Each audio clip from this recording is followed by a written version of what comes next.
Amerika Latine u shndrua në një nga fushbetejat kryesore të luftës së ftohtë, por lufta nuk u zhvillua vetëm nëpërmjet ushtrive dhe qeverive. Në shumë raste, ajo u zhvillua në hije, përmes shërbimeve sekrete, financimit forcave politike, propagandës, trajnimit forcave të sigurisë dhe mbështetjes për grupet armatosura që luftonin kundër lëvizjeve të majta. Në këtë histori, roli i CIA-s amerikane është i dokumentuar gjithësisht, ndërsa Izraeli, përmes industrisë së tij të armëve, këshilltarëve ushtarak dhe rrjeteve të sigurisë, u bë një prej furnizuesve të rëndësishëm të regjimeve antikomuniste në rajon. Por, si funksiononte ky sistem? Një prej shembujve më të hershëm është Guatemala.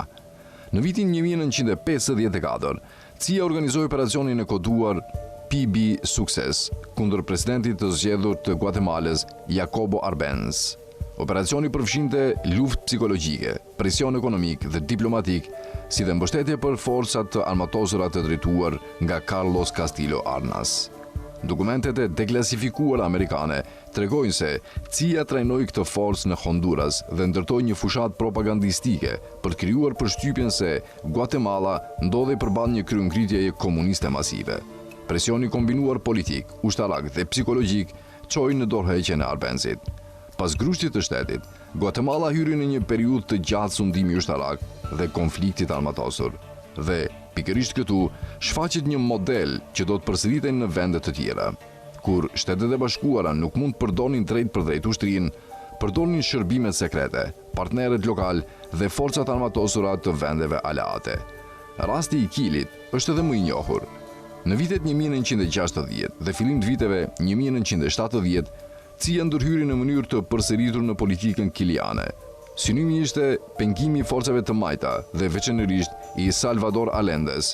Dokumentet amerikane tregojnë se Washingtoni financoi aktivitete politike dhe propagandistike kundër të majtës. Në vitin 1973, Allende u rrëzua nga një grusht shteti ushtarak dhe në pushtet erdhi Augusto Pinochet, një diktator gjakatar që sundoi me grusht të hekurt për 17 vjet në Kili. Kështu, lufta kundër komunizmit nuk ishte thjesht një slogan. Ajo u shndrua në një sistem ndërhyrjesh që lidhte inteligjencën amerikane, ushtrinë lokale dhe regjimet autoritare. Por në vitet 1970, ky sistem mori një dimension edhe më të gjerë. U krijoi operacioni Condor. Condor ishte një rrjet bashkëpunimi midis shërbimeve të sigurisë Argjentinës, Kilit, Uruguayt, Paraguayt, Bolivisë dhe Brazilit. Dokumentet amerikane të deklasifikuara e përshkruajnë si një përpjekje të përbashkët për shërbimin e informacionit dhe ndjekjen e kundërshtarëve politik për te kufive. Më e rëndësishmja, dokumentet tregojnë se disa prej këtyre shërbimeve diskutuan edhe operacione vrasjesh jashtë Amerikës së Jugut. CIA dinte për ekzistencën e Kondorit dhe dokumentet e saj tregojnë shqetësime për skuadrat që planifikonin eliminimin e kundërshtarëve politike jashtë rajonit. Izraeli u bë veçanërisht i rëndësishëm gjatë viteve kur disa qeveri amerikane kufizuan shitjet e armëve ndaj regjimeve që akuzoheshin për shkelje të rënda të drejtave të njerëzit. Kur Washingtoni vendoste embargo, Izraeli shpesh ishte i gatshëm të furnizonte.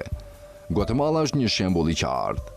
Në fund të viteve 1970, administrata amerikane e Carterit kufizoi ndihmën ushtarake për shkak të shqetësimeve për drejtat e njerëzit. Izraeli, ndërkohë, vazhdoi të furnizonte ushtrinë guatemalase me pajisje dhe të ofronte trajnim. Sipas raportimeve të kohës, ushtarët e Guatemalës përdorin armë izraelite dhe merrnin trajnim nga instruktorë izraelit për operacionet kundër kryengritjes. Izraeli furnizoi gjithashtu regjime dhe forca në Honduras, El Salvador, Argjentinë dhe vende tjera të Amerikës Latine. Në vitet 1980, lidhjet ushtarake izraelite me Amerikën Qendrore u zgjeruan ndjeshëm. Dhe këtu kemi një nga episodet më interesante. Nicaragua. Pas revolucionit sandinist të vitit 1979, qeveria e re e drejtuar nga sandinistët u bë objekti një lufte të fshehtë amerikane. Administrata Reagan mbështeti Contras, një forcë anti-sandiniste e përbërë kryesisht nga ish antar të gardës kombëtare të Somozës. CIA luajti rol të rëndësishëm në rekrutimin, trajnimin dhe armatosjen e tyre. Kur Kongresi Amerikan vendosi kufizimin ndaj financimit të Contras, administrata Reagan kërkoi rrugë alternative. Këtu shfaqet edhe Izraeli. Sipas raportimeve të kohës, tregtarët izraelit të armëve furnizuan Contras me armë të lehta përmes Hondurasit, Po ashtu, burime amerikane dhe izraelite raportuan se qeveria izraelite kishte ofruar miliona dollar ndihmë për kontras me kërkesë të drejtorit të CIA-s William Casey.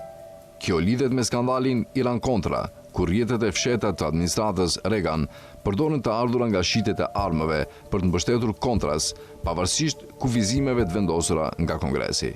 Pra, nuk kemi një histori ku CIA dhe Mossadi thjesht drejtuan bandat e Amerikës Latine. Realiteti është më kompleks. Në disa raste, bëj fjalë për ushtri dhe regjime, në raste të tjera për guerilas dhe grupe paramilitare, e në raste të tjera për tregtar privat armësh, këshilltar ushtarak dhe rrjete të fshehta.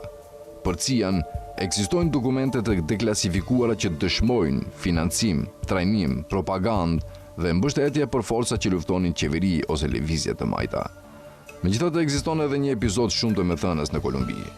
Në fund viteve 1980, ish oficeri izraelit Yair Klein u lidh me trajnimin e grupeve paramilitare kolumbiane. Rasti u bë ndërkombëtarisht i njohur dhe autoritetet kolumbiane ndoqën penalisht për rolin e tij në trajnimin e forcave të lidhura me trafikant droge dhe struktura paramilitare.